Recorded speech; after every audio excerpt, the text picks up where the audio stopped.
Hello, my name's Ed Frawley. I'm the guy that used to own Leerburg up until 3 months ago.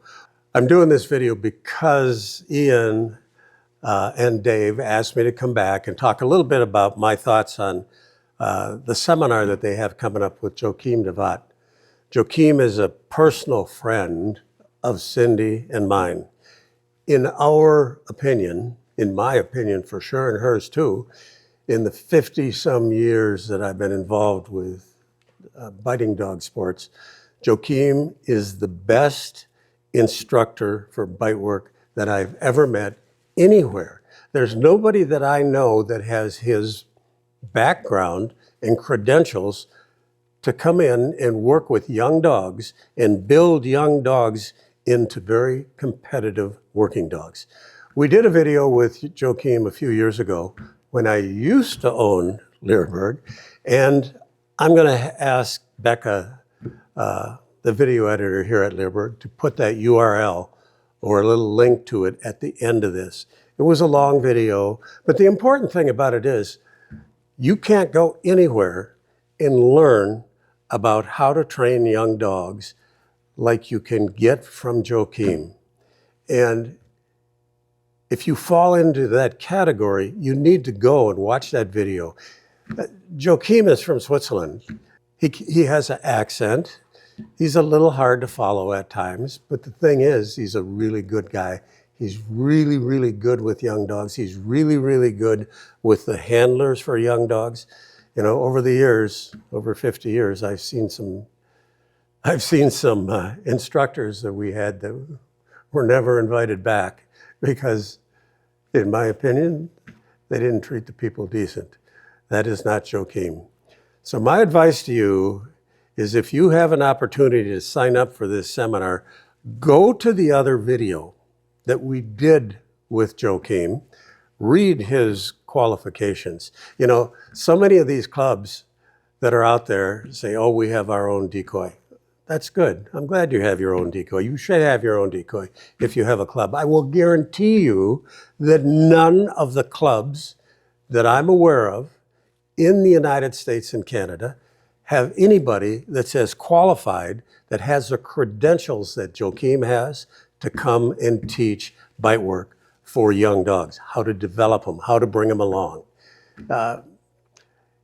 I don't know how much longer Joaquim is going to be in the United States. I hope for the rest of his career, but he's here now and he's going to come to Leerburg. They're going to film a seminar that he's coming to do here very shortly. We'll put the dates at the end of this. Go and, if you can come, come. If you can't come this time, make sure you keep in touch with Ian or Dave.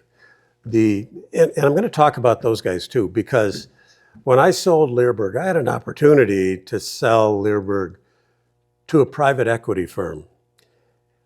I chose not to for two very good reasons. Number one, even though I could have sold it for more money, number one, I was afraid that they were going to take Leerburg and move it away from Menomonie, Wisconsin. And the people that I have working for me, I have people that have been working for me for 26 years, 25 years, 20 years. It just didn't seem right that this place would go away from here, and then what happens? A lot of our competition has been purchased by private equity firms. What does that do? I'll tell you exactly what it does. The quality goes down and the prices go up because private equity only cares about making a profit. We're seeing that in the veterinarian industry all across this country. Private equity are going around and they're buying all these veterinary practices and they're changing everything and making people pay a fortune to take their dogs and get medical care.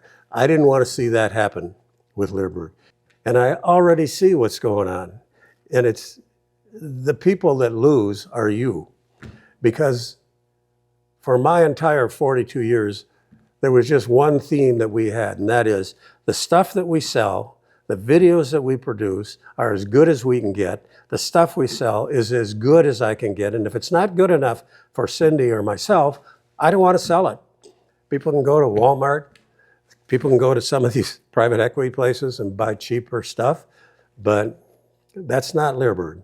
And it's never going to be Leerburg with Ian and Dave. So just my advice is keep an eye on them because they got some really good stuff coming down the road. Ian and Dave are both retired canine handlers. They have a lot of experience. Ian was a canine handler and a sergeant on 2 different sheriff's departments and police departments locally here in Wisconsin. Dave retired as a canine handler in Bernalillo County, New Mexico. He has he's one of the only guys that I'm aware of that went through his whole career with a dual purpose dog for patrol and cadaver work. Dave has probably found more dead bodies than any other canine handler in America. And what he'll say is, well, look where I lived. It was kind of a target-rich environment when there were so many people that would come across the border and not realize how big that desert was and how hot that desert is. I've been harping at him and harping at him and harping at him to produce an online course on teaching cadaver work. And I'm not going to stop harping on him because he's really, really good. I've gone and watched Dave come to be an instructor with my friend Kevin Sheldaw, who's also from New Mexico.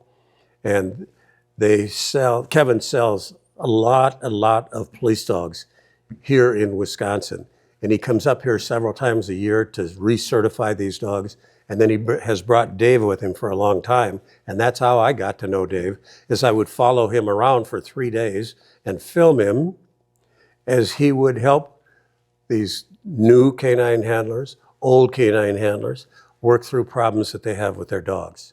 And it's so impressive on how he approaches his training and how he treats people that are making mistakes. And there's a way to handle that to make somebody want to train better and do a good job. And that's why I went with these 2 guys. Ian wanted to know if I've been fishing. You know, some advice I would give everybody is don't wait till you're 78 years old to retire. Retire when you're 68. It seems like I've become a cash cow for Mayo Clinic after I retired because I'm my own worst enemy. I think I need to go out there and exercise like a 38-year-old, only I'm 78 years old.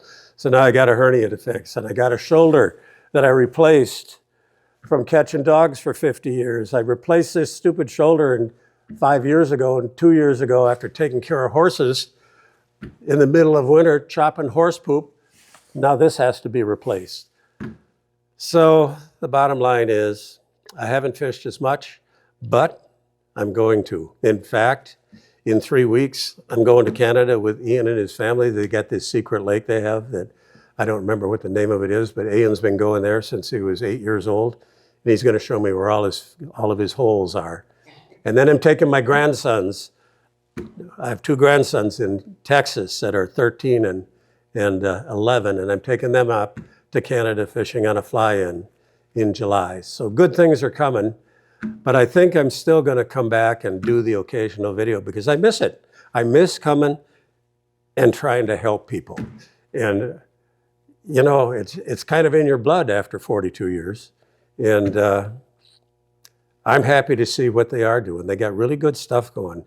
Their focus is to build on their relationship, Leerburg's relationship in law enforcement and military.